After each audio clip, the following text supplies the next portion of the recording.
Orang yang dibenci oleh Allah di bawah kolong langit itu apa? Rasulullah mengatakan abghadur rijali indallahi alimun bidunya jahilun anil akhirah. Orang yang paling dibenci oleh Allah di bawah kolong langit itu orang yang alim tentang urusan dunia, jahil urusan akhirat.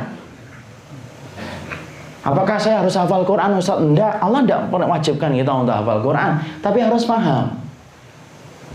Allah tidak mewajibkan kita untuk hafal hadis. Allah tahu kok ada di antara antum yang susah menghafalkan hadis. Paling hadis andalannya itu innamal a'malu binniyat. Itu tok, tidak bisa dilanjutin lagi. Itu pun tidak sempurna. Tapi bukan berarti kemudian saya tidak hafal hadis. Tapi antum harus paham, antum harus ngerti, antum harus ngerti tafsirnya, antum harus ngerti syarahnya. Karena apa? Hidup akhirat itu panjang, akhi, dan tidak ada garis finishnya. Dan itu dibutuhkan ilmu supaya kita selamat dalam kehidupan di akhirat. Loh, kita tamat SD aja nggak berani ngelamar di Pertamina kok. Berani nggak Pak kita kemudian tamat SD ngelamar di Pertamina ditemuin HRD? Ngapain Pak? Pengen jadi manajer Pak. Tamat mana? SD Impres 03. Undang security ini ada orang gila ini. Sekarang orang gilanya nggak nyari ustadz saja, nyari HRD.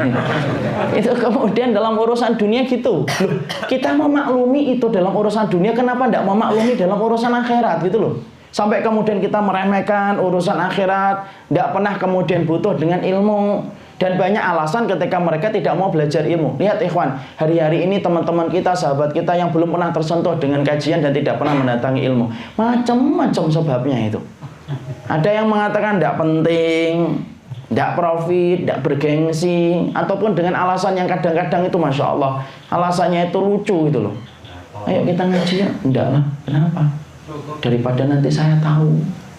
Kalau saya tahu malah nanti dosa. Kalau saya tidak tahu kan dimaafkan. Loh kan? Akhirnya kalau dengar YouTube ditutup gitu. Membaca kitab ditutup gitu. Kenapa? Lebih baik saya tidak tahu dimaafkan oleh Allah. Kalau tidak tahu kan dimaafkan. Kalau tahu berat tuh kan? Macam-macam. Dan akhirnya banyak profil-profilnya kaum muslimin hari ini yang mereka tidak sadar mereka sudah ITS Pak. ITS itu bukan Institut Teknologi Surabaya. Enggak, i'rad tanpa sadar. Itu ITS. Dia cuek gitu. Dan akhirnya apa? Senin sampai Jumat kerja, Sabtu dan Ahad ngurusin hobi. Senin sampai Jumat. Nah, sudah usah nyebut mancing atau yang lainnya. Itu Sarah itu Sarah. Kemudian Senin sampai Jumat kerja terus. Sabtu Ahad ngurusin hobi lagi. Senin sampai Jumat kerja lagi. Sabtu Ahad ngurusin hobi. Tadi disebutkan mancing, nyepeda, ataupun yang lainnya. Bukan itu tidak boleh-boleh lah. Khair lah insya Allah. Tapi kalau sampai menjadikan kita akhirnya tidak butuh tentang ilmu akhiratnya. Loh, kita ini mengharapkan surga yang sebelah mana sih? Sampai kemudian kita merasa tidak butuh ilmu. Seakan-akan bahwasanya Pertamina lebih banyak butuh ilmu daripada surga yang kita inginkan. Loh, Nabi diutus 63 tahun itu kalau bukan ngajarkan ilmu terus apa? Karena semua agama ini dibangun di atas referensi dan ilmu yang jelas. Dan itu yang Allah sampaikan, kalau ingin dimudahkan untuk masuk surga, ya pelajari ilmu dong. Karena surga itu identik dengan ilmu sebagaimana ikan identik dengan air. Jangan kayak orang kafir akhirnya kalau sudah ITS itu Pak. Kalau orang sudah ITS akhirnya profilnya itu profil kayak orang kafir yang Allah sebutkan dalam surat Rum ayat yang ke-7 itu.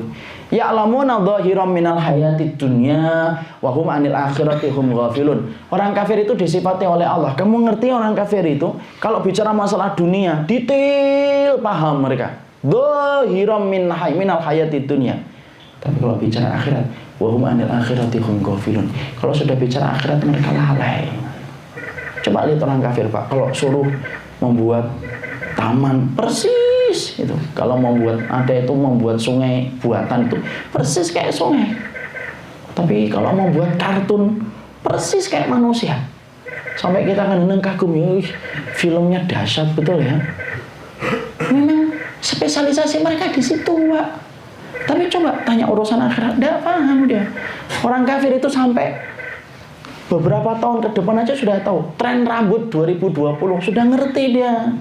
Tren rumah tahun 2020 sudah keluar sekarang walaupun masih 2 tahun lagi. Saking detailnya mereka ngurusin urusan dunia. Dan banyak di antara kita tidak sadar kita terkena ITS itu. Susahlah kita ngarepin surga Pak kalau kita masih kemudian punya pikiran yang semacam itu. Makanya kenapa kita harus ngaji, kita harus mendistribusikan ilmu. Tidak usah taklid kalau ngaji, tidak usah fanatik buta. Selama yang disampaikan kalau Allah, kalau Rasul, dan mereka mengimani para sahabat merupakan rujukan ilmu, sudahlah. Itu kemudian kita pelajari untuk membentuk kita bagaimana barokahnya ilmu, kita berubah dan menjadikan rahmat kehidupan kita kepada orang yang beriman. Dan itu jalan kita untuk mendapatkan surga. Yang penting paham, Pak. Kalau masalah Quran, ya sudahlah, mungkin Bapak memang andalan suratnya 3 surat yang terakhir, ya sudah, mau diapain? Menghafalkan surat An-Naba, At-Takwir lupa, menghafalkan At-Takwir surat Al-Lahab lupa. Kalau surat Al-Lahab lupa ya kebangetan lah. Terus diruqyah kalau ada yang lupa. Tapi yang penting paham, Pak, ngerti, datangin majelis ilmu, kita paham, kita ngerti, ada peningkatan-peningkatan yang harusnya kita dapatkan ketika kita belajar, karena di situ kita paham. Sirat yang kita lewati nanti akan dibantu oleh Allah ketika kita berikan dengan ilmu. Makanya majelis ilmu itu Allah cintai betul. Makanya saking besarnya majelis ilmu itu sampai para ulama itu senang dengan majelis ilmu. Contoh Ibnu Umar sampai beliau berkata, majlisu fikhin khairu min ibadati sittina sanatan.